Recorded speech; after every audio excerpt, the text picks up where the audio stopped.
चलिए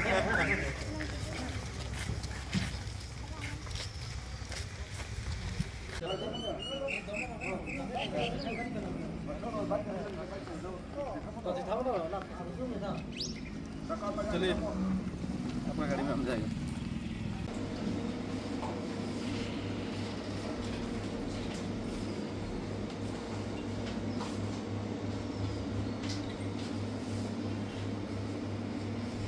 বিতৰ্ক তথা যে ৰঙিয়াৰ পৰা গৰু চুৰ বিতৰ্কত অভিযুক্ত মন্ত্ৰী জয়ন্ত মল্ল বৰুৱাৰ বিৰুদ্ধে খৰব হৈ পৰিছে সমগ্ৰ ৰাজ্যৰ বিভিন্ন দল সংগঠন। সমান্তৰালকৈ দেখিবলৈ পোৱা গৈছে কংগ্ৰেছেও আচলতে খৰব হৈ পৰা বা প্ৰতিক্ৰিয়া প্ৰকাশ কৰা দেখিবলৈ পোৱা গৈছে, বিভিন্ন প্ৰতিবাদ সাব্যস্ত কৰা দেখিবলৈ পোৱা গৈছে।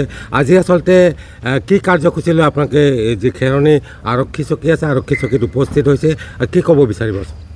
হয়, আজি আপোনালোকে দেখিছে গোটেই অসমত এই যি গীৰ গায়ৰ যি সম্পৰ্কত ছ'চিয়েল মিডিয়াত যি সদায় ঘনাই ঘনাই ওলাই আছে সেইটোৰ বিৰোধিতাৰে আমি সমূহ অসমৰ কংগ্ৰেছ তথা যুৱ কংগ্ৰেছ আৰু আমি পশ্চিম কাৰ্বি আংলং যুৱ কংগ্ৰেছ আৰু কংগ্ৰেছ হৈ পেলাই আজি এখন FIR আমাৰ খেৰণী পুলিচ ষ্টেচনত দিয়া হৈছে। সেইটো হ'ল আপোনালোকে দেখিছে ছ'চিয়েল মিডিয়াত ওলাইছে যে গুজৰাটৰ পৰা যি 300 গীৰ গাই আনিছে সেইটো ৰঙিয়াত যেতিয়া 300 নমাইছে তাৰপিছত 90টা গীৰ গাই তাৰ পৰা গায়ব হৈ গ'ল। সেইটো কাৰণে সেই 90টা গাই ক'ত গ'ল? আৰু এটা কথা আপোনালোকে দেখিছে যে ৰাইজে গৰু পুহি আছে।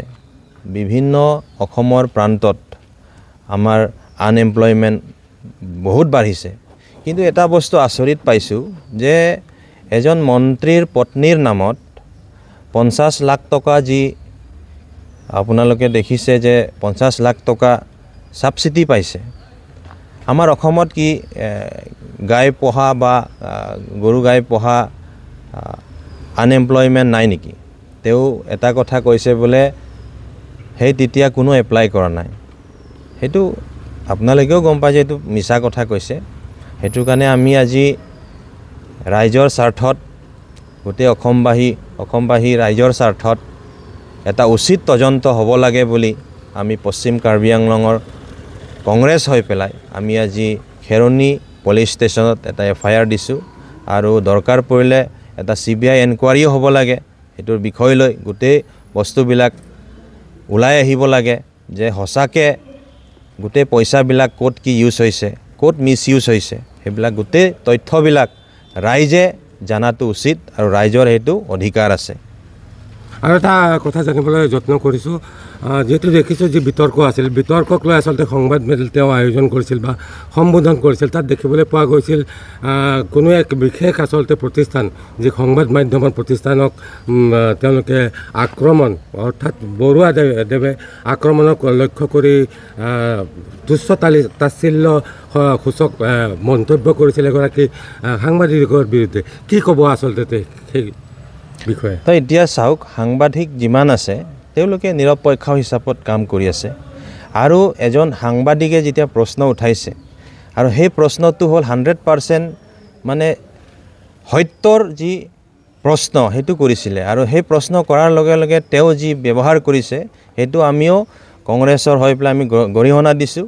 এনেকুৱা যাতে দুনাই আমাৰ সাংবাদিক বন্ধুসকলক সেনেকুৱা যাতে অপমান নকৰে। আৰু আহিবলগীয়া দিনত আমি আমাৰ সাংবাদিক বন্ধুবিলাকক তেওঁলোকে আমাৰ মেইন যি খুঁটি মানে সত্যৰ যি পথ বাছি লোৱা তেওঁলোকে হয়। সেইটো কাৰণে আমি তেওঁলোকক মিছ আণ্ডাৰষ্টেণ্ডিং বা আণ্ডাৰষ্টিমেট কৰিব নালাগে আমাৰ সাংবাদিক বন্ধুসকলক। সেইটো আমি কংগ্ৰেছৰ পৰিয়াল হৈ আমিও গৰিহণা দিছোঁ।